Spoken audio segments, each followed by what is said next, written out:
Lucas, no capítulo 9, eu quero que você vá comigo no verso 22. Verso 22.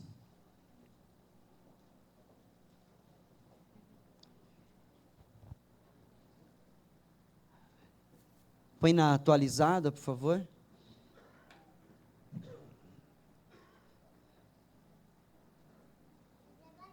Eu vou ler uma tradução um pouquinho diferente. Reina Valera, em português. Amém? Amém? Jesus dizendo: é necessário que o Filho do Homem padeça muitas coisas e seja rejeitado pelos anciãos, pelos principais sacerdotes e pelos escribas, que seja morto e ressuscite ao terceiro dia. Amém? Deixa eu ver como é que está aqui. E disse-lhes: é necessário que o Filho do Homem padeça muitas coisas, que seja rejeitado pelos anciãos, pelos principais sacerdotes e escribas, que seja morto e que ao terceiro dia ressuscite. Diga graças a Deus, porque senão nós não estaríamos aqui hoje. Não teria sentido estarmos reunidos aqui hoje, se ele não tivesse morrido primeiro e ressuscitado no terceiro dia. Tome o seu assento. E preste atenção. Ouça Deus falar ao teu coração pela palavra, pela Bíblia Sagrada, aquilo que vai ser pregado ao teu coração. Queria fazer uma oração neste momento, e eu peço para que você também ore, mas que você o faça do seu coração, e não porque quem está do seu lado está orando, ou porque eu estou orando aqui no microfone, mas faça do teu coração, dizendo para o Pai falar com você, porque hoje é uma noite de renovarmos a nossa aliança com Deus. A aliança de Deus conosco é eterna, essa não precisa ser renovada, mas nós precisamos nos lembrar mês a mês, dia a dia, e não nos esquecer do que Ele fez por nós. Então nós precisamos renovar a nossa mente na palavra de Deus, precisamos renovar todos os dias a nossa mente na palavra de Deus, para que esta aliança esteja sempre viva no nosso coração, e nós não nos esqueçamos do porquê vivemos, do porquê ainda estamos no planeta Terra. Amém? Oremos. Nosso Deus Pai, excelso, sublime, soberano e majestoso, estamos aqui, Senhor, desde o momento em que se iniciou este culto no nome de Jesus. Estamos na Tua presença desde o momento em que o Teu nome foi aqui invocado. Estamos na Tua presença, Senhor. E agora, Pai amado, pedimos que a Tua palavra, ela penetre o nosso coração. Pedimos que a Tua palavra, ela inunde o nosso ser, e nos faça compreender, meu Pai, o porquê vivemos, o porquê estamos aqui essa noite. Nos faça compreender, Pai amado, de maneira mais clara, porque talvez nos esqueçamos de vez em quando o propósito, talvez nos esqueçamos de vez em quando o porquê estamos aqui. Nos faça lembrar hoje, meu Pai, pela Tua palavra. Senhor, renova o nosso coração, renova a nossa mente, Pai, na Tua palavra, Senhor, porque nós viemos aqui hoje para anunciar a morte do nosso Salvador, Jesus Cristo de Nazaré, até que Ele volte. Até que Ele volte. Fala conosco, Senhor. E seremos restaurados, seremos renovados, seremos fortalecidos. Fala conosco. É o que nós te pedimos, em o nome do Teu Filho, Jesus, o Cristo. Diga amém. Graças a Deus. Jesus aqui nesse trecho, como tantos outros, nos evangelhos, Ele prediz a sua morte, Ele anuncia a sua morte aos seus discípulos. Sempre em algum momento ou em outro, quando era oportuno, o Senhor Jesus, Ele fazia lembrar aos discípulos que este momento aconteceria. É certo que os discípulos não compreendiam, porque os discípulos olhavam para Jesus e viam nele Deus. Chegou um momento em que os discípulos compreenderam que Jesus era o Cristo, compreenderam que Jesus era Deus. E então eles não conseguiam aceitar que Jesus morreria sendo Deus. Eles não conseguiam aceitar isso, tanto que quando Jesus é preso, eles se assustam, eles se dispersam, eles ficam em desespero, eles entram em choque, porque eles não sabiam, eles não tinham compreendido o que Jesus tantas vezes tinha lhes dito: é necessário que eu morra, e ao terceiro dia eu ressuscite. Amém? É necessário, ou seja, os discípulos, como Pedro, por exemplo, tentou algumas vezes impedir que Jesus fosse para a cruz, e na sua última tentativa desesperadora, Pedro, a Bíblia diz que ele tira a sua espada e dá na orelha de um soldado, tentando impedir que Jesus fosse preso.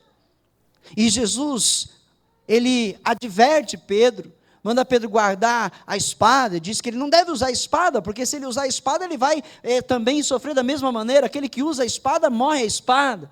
E ele diz: não pense vocês que se eu quisesse, o meu pai não mandaria 12 legiões de anjos, 12 legiões de anjos. Acredita-se que uma legião de anjos tenha mais de 3.000, imagina 12, entendeu? E ele disse: se eu quisesse, mas não, para isso eu vim, para este momento eu vim, disse Jesus.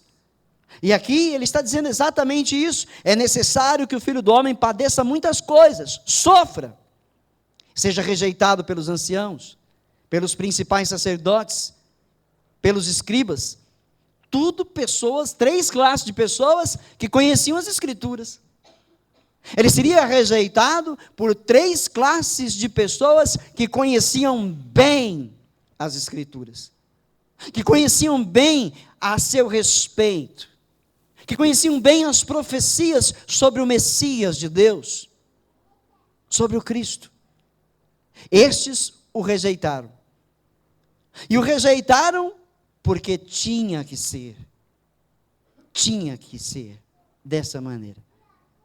Ele disse que era necessário que também fosse morto, para que ao terceiro dia ele ressuscitasse. Não tinha outro jeito. Não havia outro jeito. Para isso ele veio. Para isso ele veio. Se houvesse alguma outra maneira, Deus teria feito. Ele é soberano, a gente lembra assim que ele é soberano, que ele pode todas as coisas. Ele poderia dar qualquer outro jeito, digamos assim, na nossa mente. Podemos pensar, não, Deus podia fazer diferente.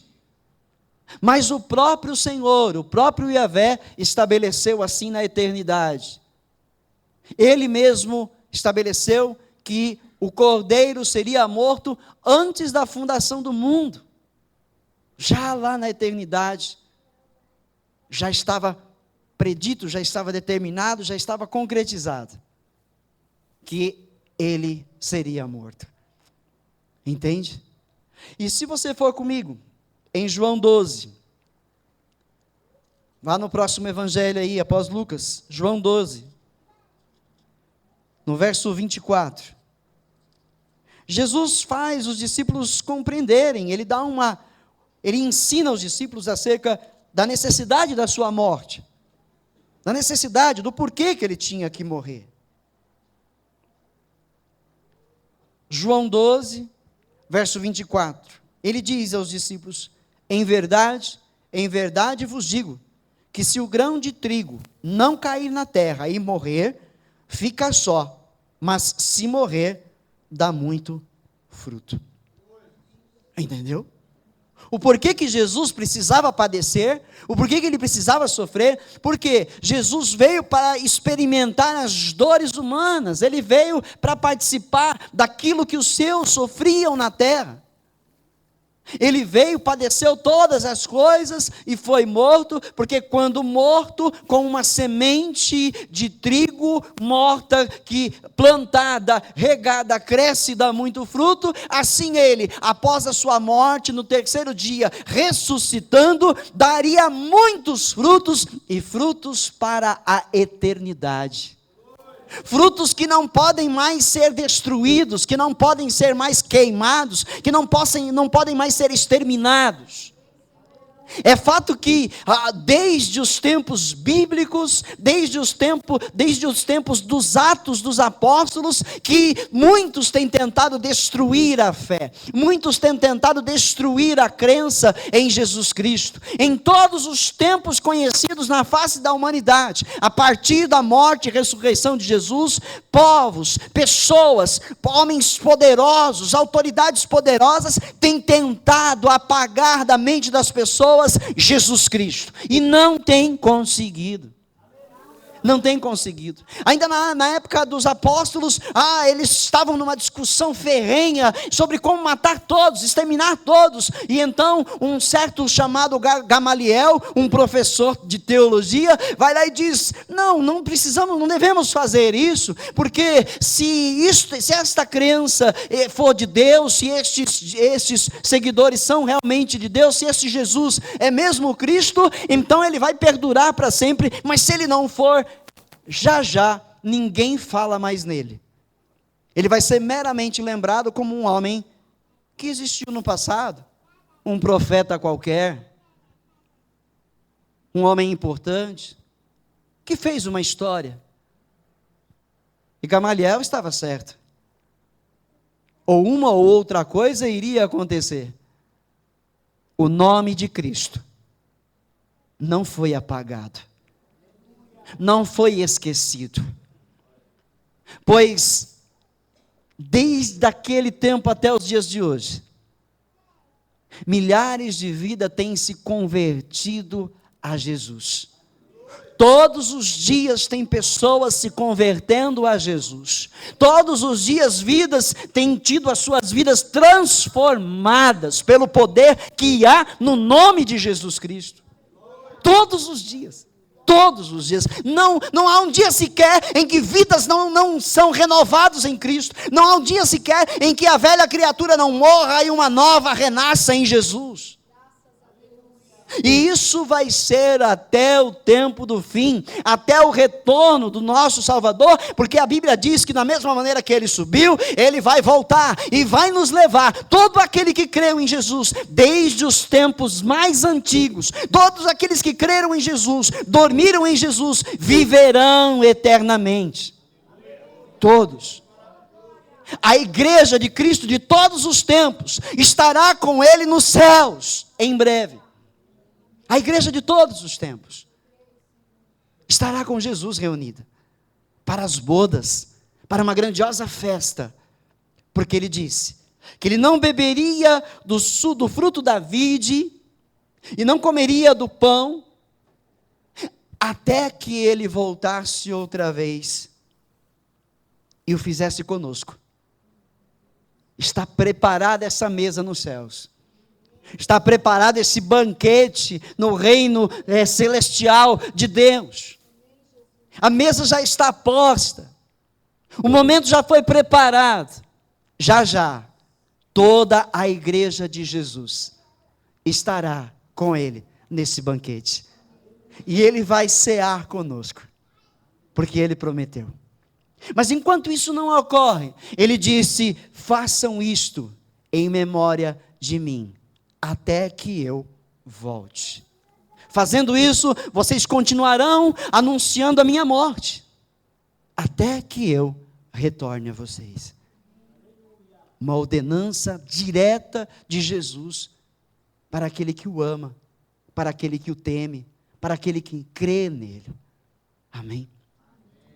Só que existem algumas advertências bíblicas para quem vai participar do corpo e do sangue de Jesus.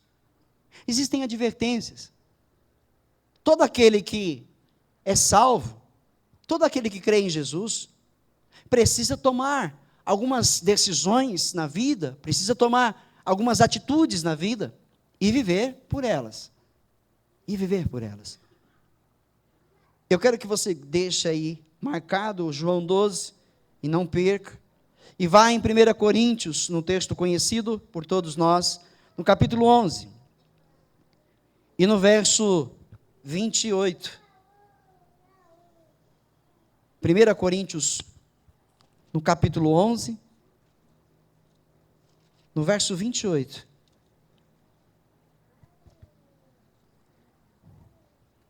Aleluia. Porque assim, muitas pessoas, nos dias de hoje, denominados cristãos, estão participando do corpo e do sangue de Jesus, de uma maneira reprovada pelo Cordeiro.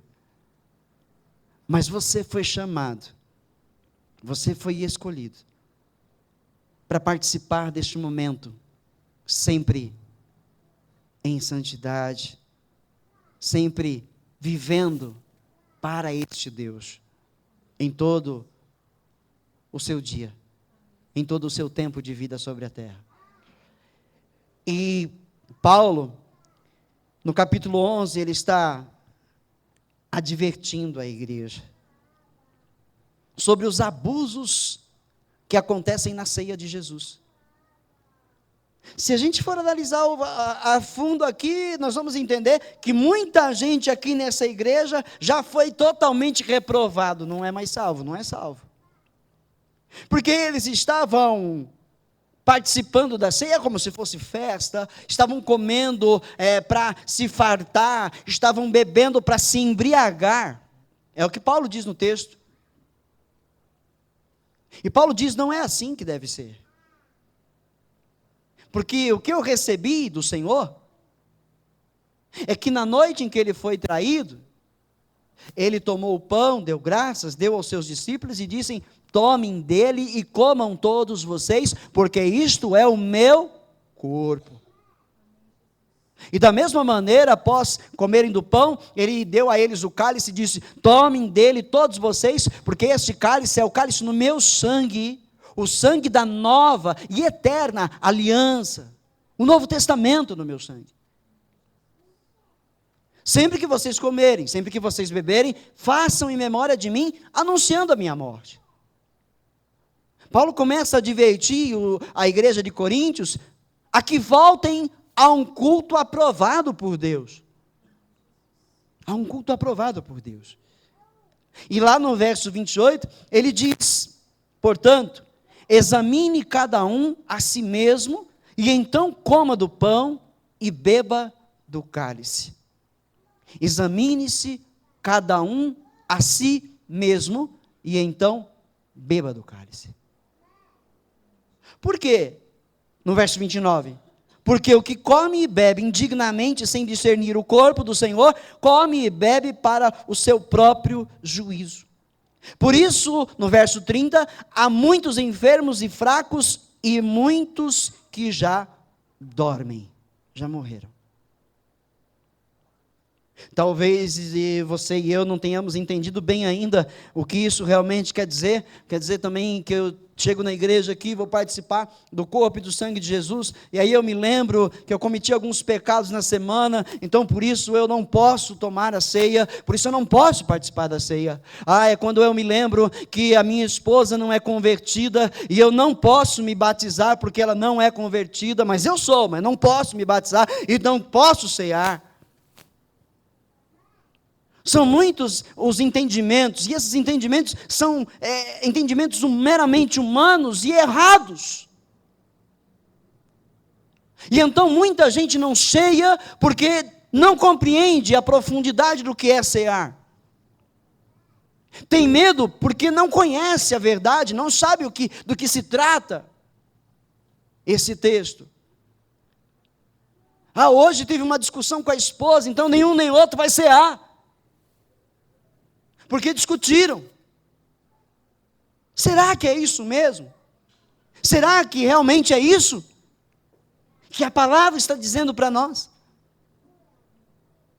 Eu quero que você volte comigo em João 12.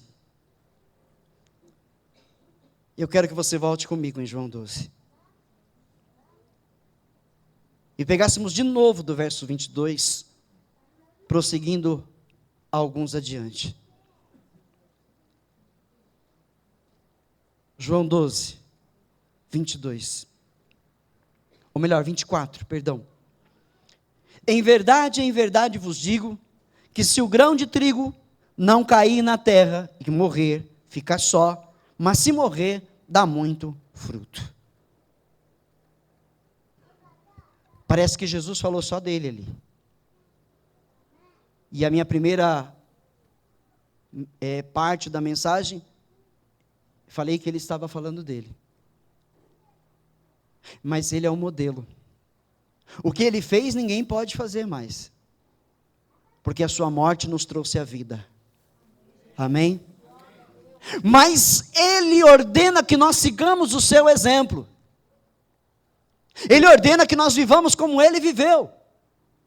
Aquele que quer participar da ceia, precisa viver como ele viveu. Precisa se esforçar a cada dia para viver como ele viveu. Vai muito além dessas coisinhas, dessas pequenas picuinhas, desses pecados que acha que não pode, mas vai muito além, é muito mais profundo. É tão profundo que talvez muitos pastores não possam participar da ceia. É tão profundo que talvez muitas pastoras, muitos presbíteros, apóstolos não podem participar da ceia. Estes que muitas vezes barram o caminho dos demais que querem participar, podem participar, mas estes barram essas pessoas, dizendo que eles não podem. Mas estes não poderiam tomar a ceia. Que é o que diz o texto aqui agora, no verso 25. Você quer saber o que é examinar a si mesmo? Você quer saber o que é fazer um exame pessoal da sua vida para saber se você pode participar do corpo e do sangue de Jesus? É só atentar para os ensinos das Escrituras e não para os ensinos de homens. Porque é nas Escrituras que nós encontramos Jesus e não em homens. É a Escritura que nos dá a saber sobre Jesus. Jesus disse aos fariseus: errais por não conhecerem as Escrituras. E eu tenho certeza que Deus está dizendo hoje, Jesus está dizendo hoje, para muitos líderes: vocês continuam errando, porque vocês não conhecem as Escrituras. Não conhecem as Escrituras. Verso 25: quem ama a sua vida, perdê-la-á. E quem aborrece sua vida neste mundo, guardá-la-á para a vida eterna. Se alguém me serve, siga-me, e onde eu estiver, ali estará também meu servo. Ao que me serve, meu Pai o honrará. Aqui está onde o exame pessoal deve ser feito. Mas o que nós vemos muitas vezes é alguém corrigindo o outro, alguém examinando o outro. Não examina a si mesmo. Não se lembra que ontem agiu de maneira reprovada por Deus. Não se lembra que tem vivido no pecado, que tem vivido num vício. Ele não fuma e critica quem fuma. Ele não bebe, critica quem bebe. Mas ele mesmo peca escondido e ninguém sabe, mas Deus o sabe. Deus o sabe. Por isso que as Escrituras dizem que nós não devemos julgar, porque nós talvez cometamos pecados ainda piores, maiores.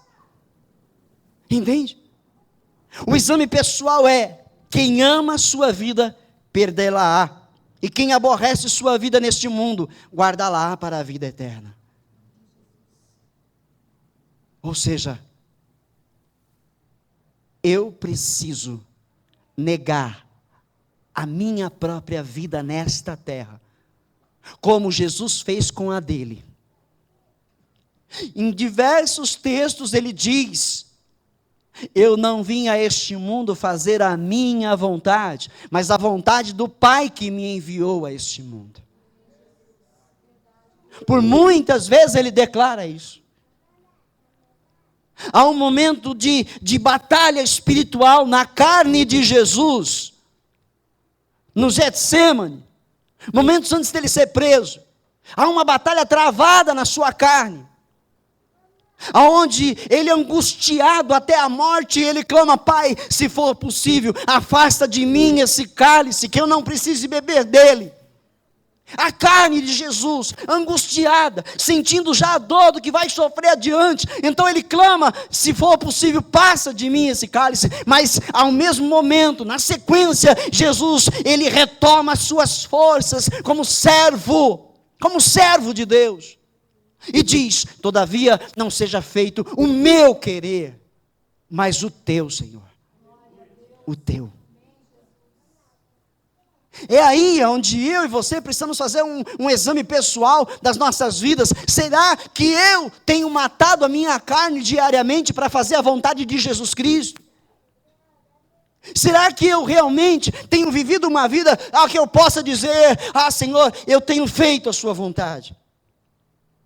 Será que eu abandonei realmente o pecado? Será que eu abandonei realmente as velhas práticas pecaminosas? Será que eu abandonei aquele meu jeito orgulhoso de ser? Será que eu abandonei aquela boca, aquela língua mentirosa? Será que eu abandonei as velhas coisas que eu fazia, que prejudicavam vidas, que prejudicavam famílias? Será que eu abandonei o meu velho ser?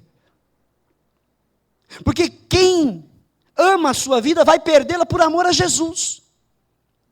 Quem ama a si mesmo vai deixar de amar a si mesmo para amar Jesus, vai matar o seu ser para amar a Jesus. Examinar a si mesmo, examina você mesmo hoje. Será que eu tenho sido realmente um seguidor de Jesus? Será que eu realmente tenho sido um discípulo de Jesus? Porque o discípulo não faz a sua própria vontade, mas ele faz a vontade daquele que é o seu mestre. Será que eu tenho feito isso? No casamento, será que eu tenho morrido para minha esposa viver? Será que a minha esposa tem morrido para eu viver? Porque se ambos têm morrido para que o outro viva, Cristo está vivendo nesse casamento. Porque se o marido morre e a esposa morre, Jesus vive. Jesus vive. Jesus é exaltado no casamento. Jesus é bendito, é bem-vindo, é adorado no casamento. Será que na minha vida eu tenho morrido para que outros vivam? Será que eu tenho deixado de fazer a minha vontade, tenho feito a vontade de Deus, amando aqueles que me odeiam, orando por aqueles que me maldizem? Será que eu tenho morrido para mim mesmo, porque o meu eu vai dizer: eu vou orar por quem não merece? A minha carne vai dizer: eu vou perdoar quem me fez tanto mal? A minha carne vai sempre me confrontar: você vai mesmo fazer isso? A quem você vai alimentar? Porque se Cristo vive em mim, não sou mais eu. Não posso fazer mais a minha vontade se Cristo vive em mim. É muito fácil, é muito simples dizer, né? Jesus vive na minha vida, eu sou cristão. É muito fácil dizer isso. Mas isso só pode realmente ser comprovado de acordo com as minhas atitudes, de acordo com a minha vida sobre a terra, de acordo com como é que eu trato o meu semelhante. E é aí que vai ser comprovado se eu realmente sou do Senhor, se realmente é Ele que vive em mim. Examine-se o homem a si mesmo. Na igreja de Coríntio, eles eram beberrões, comilões e se esqueciam dos outros. Quando os demais chegavam, já não tinha mais nada. Faltava amor ao próximo. Faltava amor uns pelos outros. Eles pensavam só em si mesmos. Precisamos fazer um exame pessoal hoje, para ver em que posição nos encontramos. E se nós formos reprovados aqui essa noite, nos alegremos.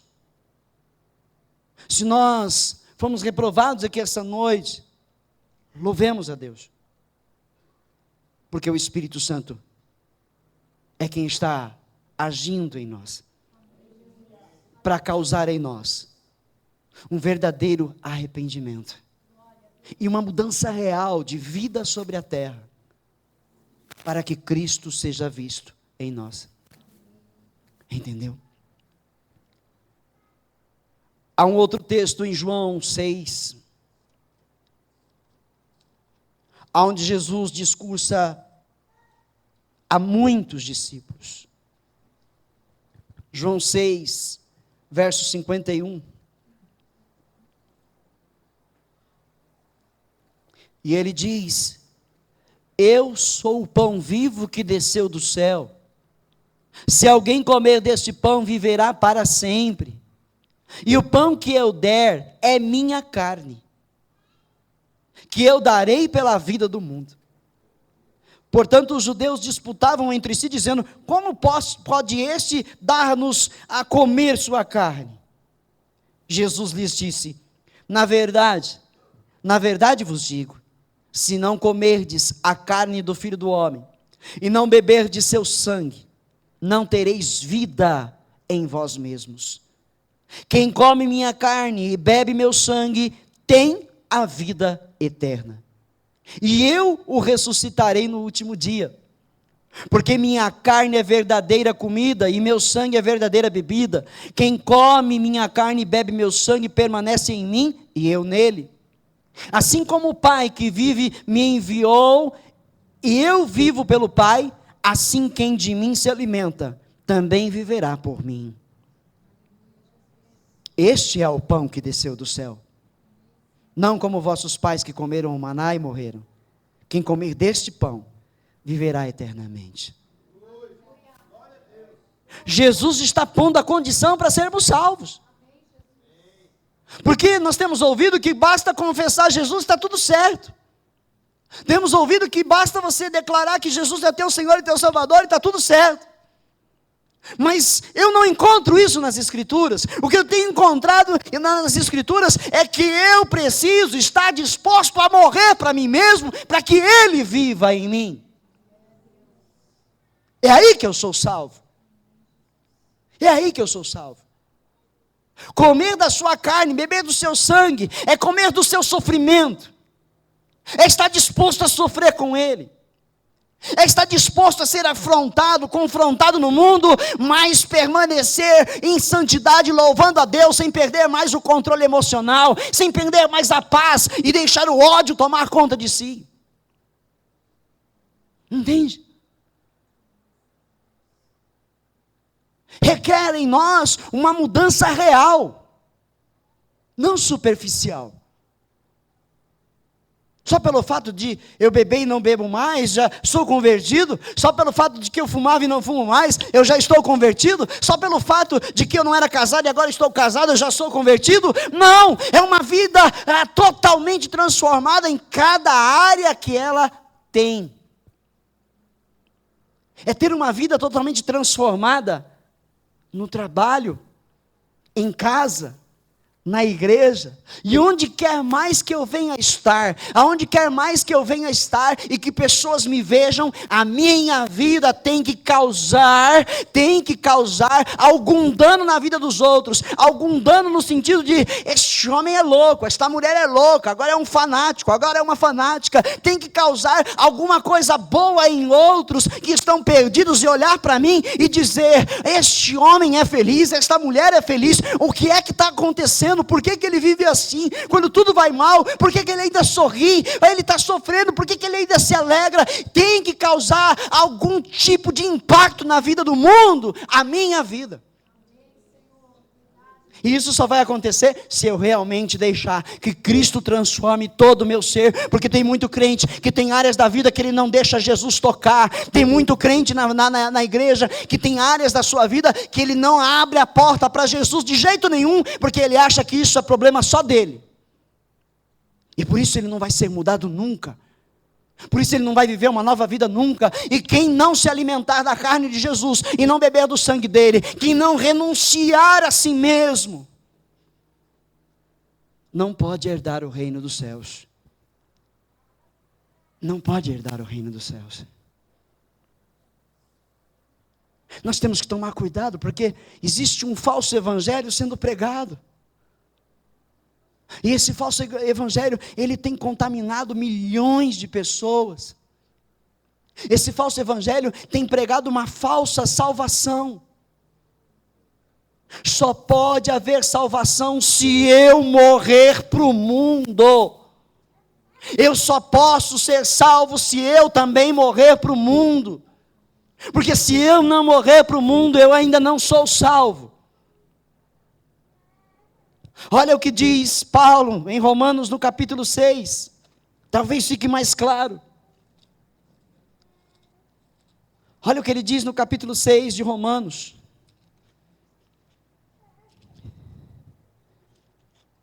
Confundem a graça.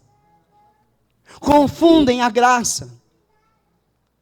Muitos seres humanos crentes confundem a graça com libertinagem. Com vida sendo vivida de maneira desregrada. Porque é tempo da graça.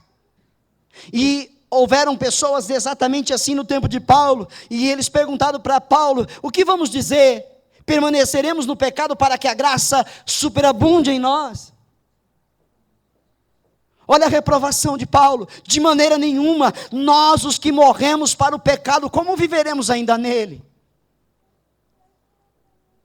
Olha o que Paulo chama a atenção da igreja: como é que nós ainda vamos viver no pecado se nós já morremos para ele?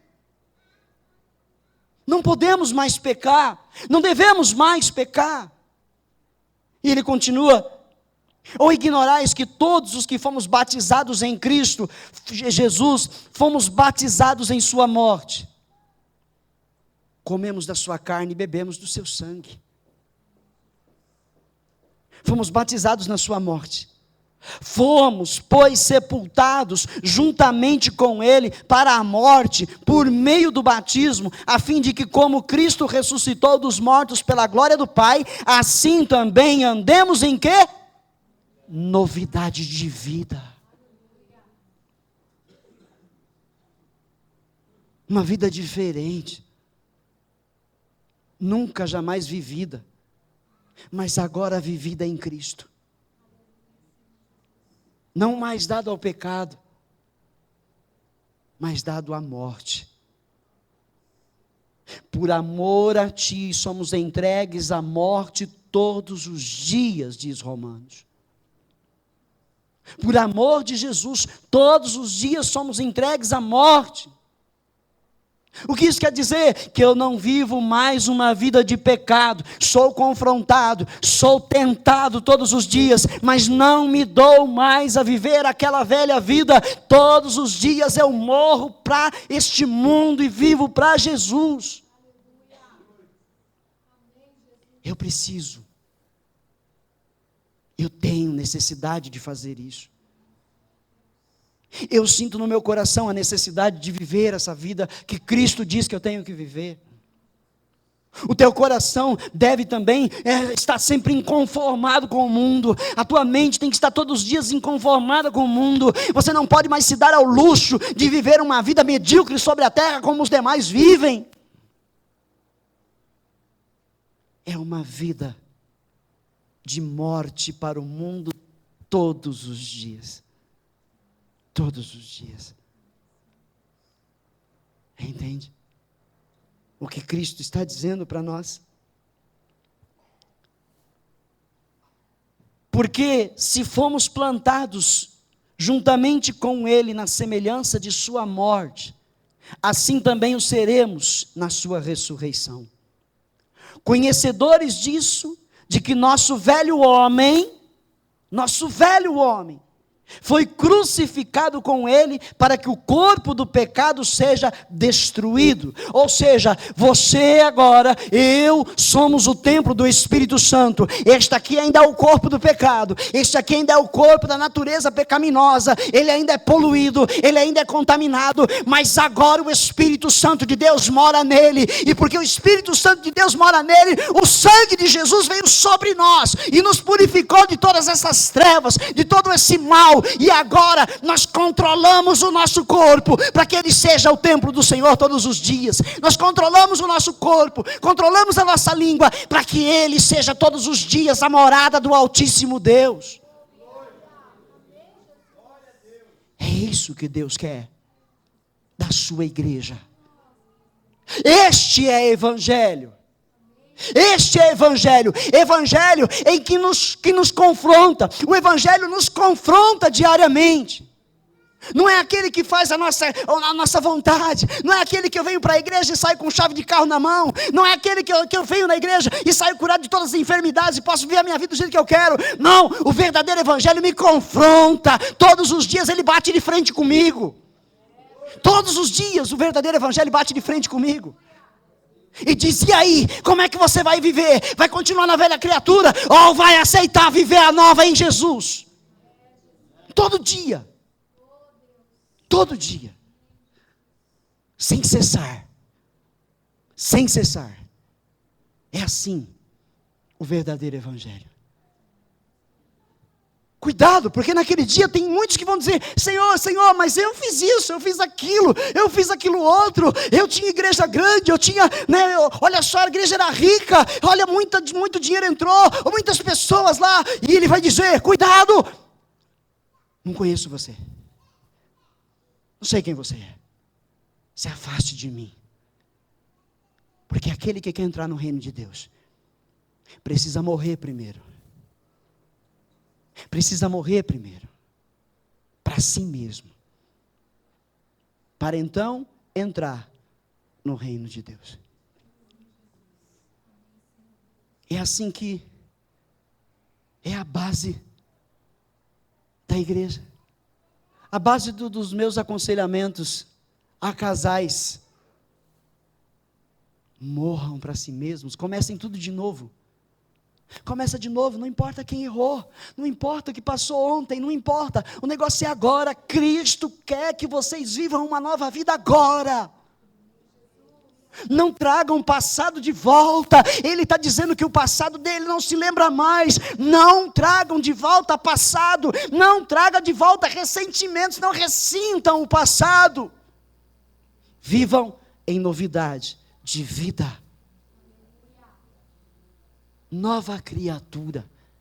As coisas velhas já foram.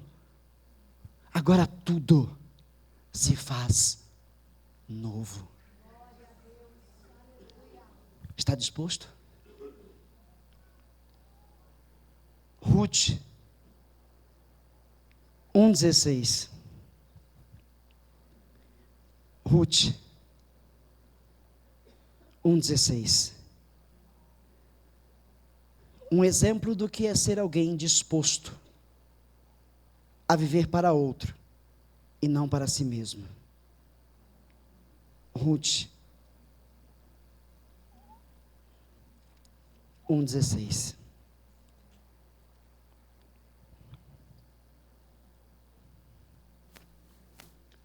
Vou ler nesse aqui.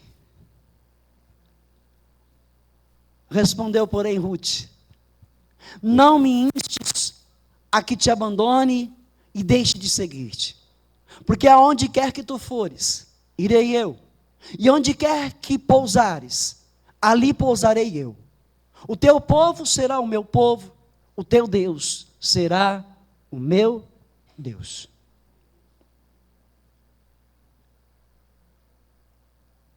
Sombra do novo. Essa é a noiva. Ruth é a noiva. É a igreja. Ela está deixando a sua vida. A sogra dela disse: volta para o teu povo, volta lá para a tua parentela, lá você pode conseguir algum outro marido, porque o marido de Ruth morreu. Eu poderia pegar as duas mulheres, Ruth e a outra mulher, e dizer as 10 virgens, as insensatas e as prudentes. A insensata voltou para o seu povo e foi viver a sua velha vida, mas a prudente falou: aonde você for eu irei, o teu povo será o meu povo, o teu Deus será o meu Deus. Decisão. Decisão. Eu decidi que agora o meu povo é o povo de Deus. Eu decidi que agora a minha vida é para Deus, que o meu Deus é o Senhor, é Jesus Cristo. Eu não vou voltar atrás mais. Eu não quero mais viver a minha velha vida. Mas não é tão fácil, não é uma tarefa fácil não, como parece aí fora. Todos os dias é uma nova guerra. Todos os dias é uma nova batalha. Todos os dias, em algum momento, eu sou confrontado pelas trevas. Todos os dias, de alguma maneira, o diabo tenta me tragar de volta para o mundo, mas eu decidi que eu vou tomar a ceia com Jesus na eternidade. Eu decidi que eu vou participar das bodas do Cordeiro na eternidade. E não é nenhum demônio que vai me tirar isso, não é nenhum ser humano que vai me tirar esse direito. Porque o Senhor será o meu Deus para sempre. E Yahvé será meu Deus para todo sempre. Eu chamo a tua atenção aqui essa noite, igreja, a fazer esse exame pessoal. Quais têm sido as tuas escolhas? Quem tem vivido de verdade em você? Cristo ou você mesmo, igreja? Quem tem vivido mesmo de verdade em nós? Quem é que está mais vivo em nós? E quem é que está morto em nós? Que seja Cristo quem reina em nós. Que Ele venha e reine em nós. E nos governe. E nos dirija. E nos faça andar em seus passos. Que compreendamos o que Paulo compreendeu. Que ele tinha que deixar o passado para trás, caminhar em frente, rumo ao seu alvo. E o seu alvo era ser como Jesus Cristo. Andar nos passos dele. Um homem que teve total autoridade para dizer: sejam meus imitadores, como eu o sou de Cristo. Será que eu poderia dizer isso para as pessoas hoje? Olha, me imitem como eu tenho imitado a Cristo. Será que você poderia dizer isso para as pessoas hoje? Pode me imitar, porque eu tenho imitado a Cristo. Será exame pessoal agora, já, aonde você for encontrado no erro, arrependa-se, porque ainda há tempo. Aonde eu e você nos encontrarmos em falha com Deus, nos arrependamos enquanto é tempo, porque Deus naquele dia não fará acepção de pessoas. Ele não vai fazer acepção no momento de julgar. Vai haver julgamento, e quem dever ser julgado será julgado sem dó, sem piedade. O tempo da graça é agora. O tempo que ainda nos dá a oportunidade para fazer tudo certo é agora, porque quando nós formos desta vida, não haverá mais o que consertar. É neste mundo. É agora. Porque no vindouro não há mais o que fazer. A escolha é aqui. Falsos crentes não vão herdar o reino dos céus. Se aparecer algum lá, infiltrado na festa, sem as vestes nupciais, vai ser visto pelo Senhor. E Ele vai perguntar: o que fazes aqui? Você não foi convidado para a festa.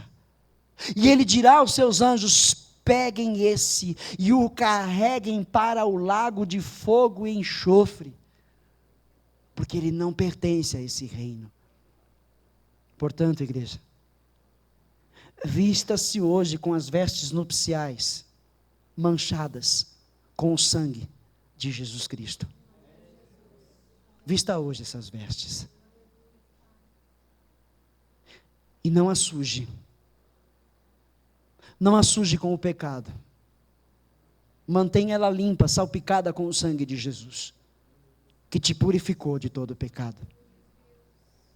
Porque o dia vem, e já chegou, em que os verdadeiros adoradores adorarão ao Pai em espírito e em verdade. Já chegou o dia.